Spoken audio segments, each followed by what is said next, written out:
L'université de Kisangani est 6 avenue Mouniohoro, numéro 550, à l'entrée du plateau médical dans la ville de Kisangani, chef-lieu de la province orientale, au nord-est de la République démocratique du Congo.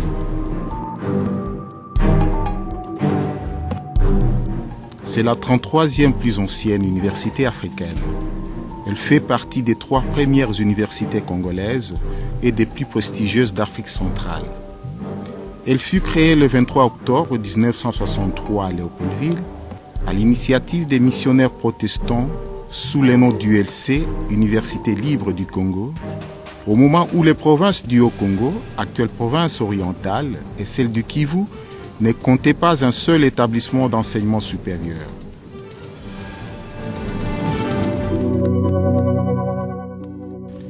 Ayant pour mission de former, d'effectuer des recherches et de rendre des services à la société, depuis 50 ans, avec l'université de Lubumbashi, l'UNIKIS produit la quasi-totalité des élites politiques et intellectuelles de l'Est du pays.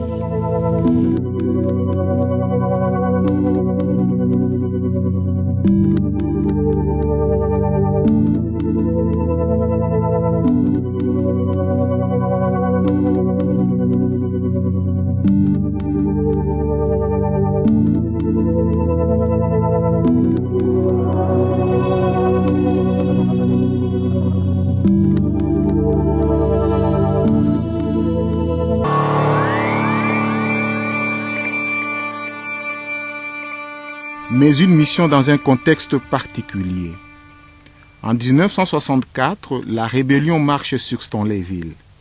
L'ULC s'exile à Léopoldville pour fonctionner pendant 2 ans au sein de l'université Lovanium, sous la direction du premier recteur, Dr James Decker, avec une dizaine d'enseignants et une quarantaine d'étudiants.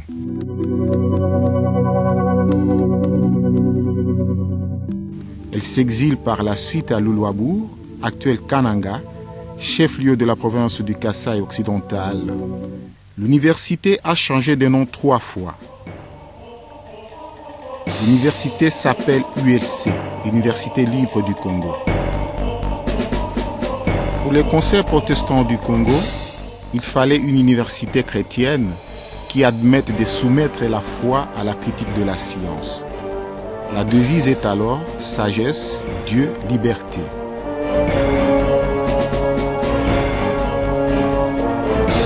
L'UNASA, qui résulte de la fusion de l'université Lovanium, de l'université officielle du Congo et de l'université libre du Congo, fonctionne avec 3 campus. L'ULC devient UNASA, campus de Kisangani.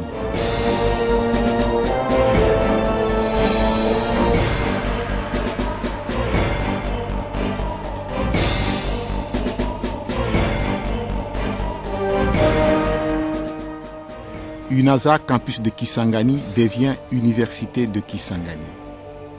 À l'heure où elle fête 50 ans d'existence, 3 concepts émergent pour une université de l'excellence: modernité, assurance qualité, refondation. C'est la convergence, parce que tout voudrait ramener la gestion de l'université vers l'excellence.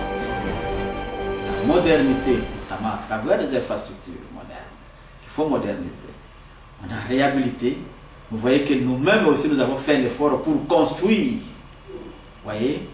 Et tout cela pour répondre à la norme universelle. Et la refondation procède notamment aussi par la modernité, par l'excellence, le respect des textes, et à cela vient s'ajouter l'assurance qualité. Tous convergent vers l'excellence, vers les meilleures conditions de travail pour une université compétitive et qui s'impose au centre de l'Afrique.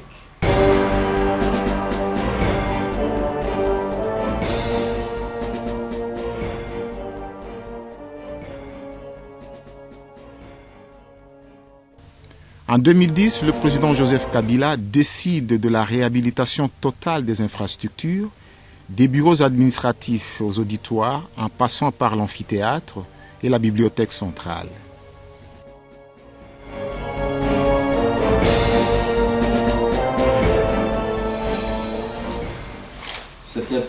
pour moi de vous parler de cette réhabilitation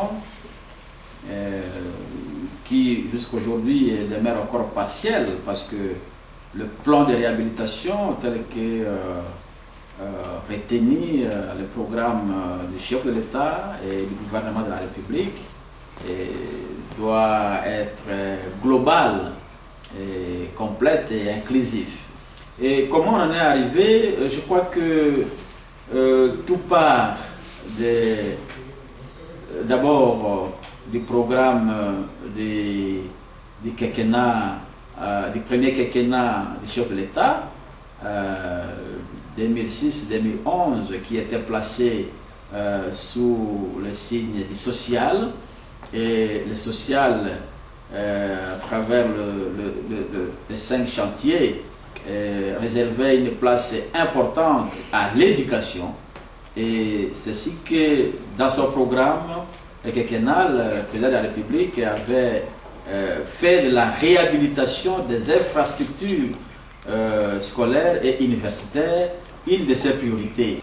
Et profitant de sa visite historique pour concrétiser justement ces programmes-là, le chef de l'État a réservé à l'université une visite qui était une visite surprise au mois de septembre 2010.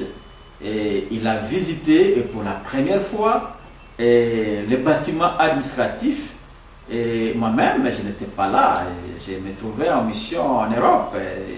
J'étais précisément à Bruxelles lorsque on va m'informer qu'en ce moment, le chef de l'État se trouve à l'université, en train de visiter l'université. Et j'étais dans un état, vous pouvez imaginer, tout à fait autre. Alors je me disais, qu'est-ce qui va se passer? Le chef de l'État a visité les bureaux des autorités académiques, ces bâtiments administratifs, et il est allé visiter la bibliothèque centrale, l'amphithéâtre et quelques facultés, et il ne s'est pas arrêté là-bas. Il est entré dans les hommes des étudiants, notamment Boyoma 1, Wagenya Chaumba, jusque dans les toilettes des étudiants.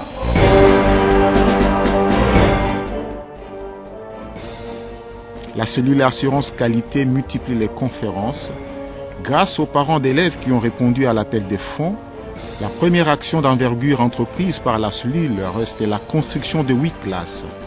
La moyenne d'élèves par classe passe de 50 à 25.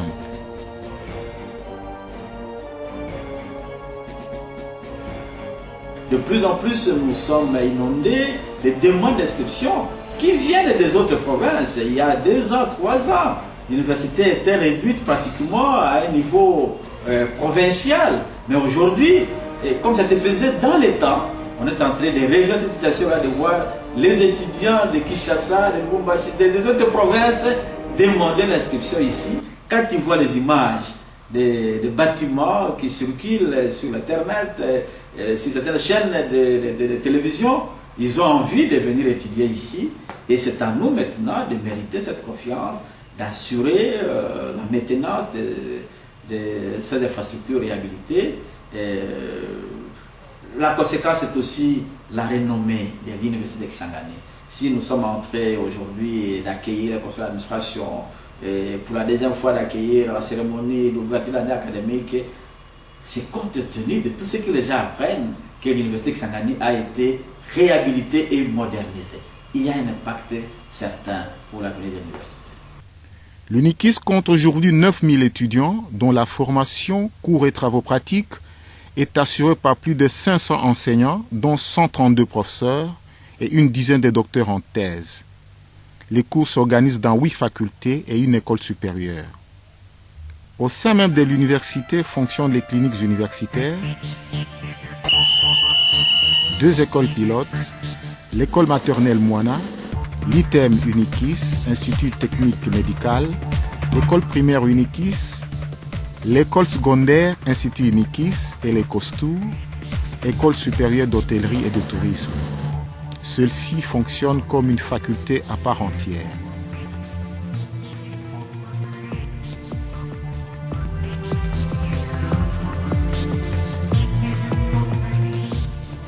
Les écoles maternelles, primaires et secondaires tirent profit des résultats de recherche de la faculté de psychologie et des sciences de l'éducation, tandis que l'ITEM tire profit de la faculté de médecine et des cliniques universitaires. Celle-ci reste depuis plus de 30 ans le cadre par excellence pour le stage des futurs médecins du pays comme de la ville. En outre, avec un grand nombre de médecins spécialistes, elle se pose à l'avant-garde des soins médicaux appropriés pour une ville de plus de 800 000 habitants.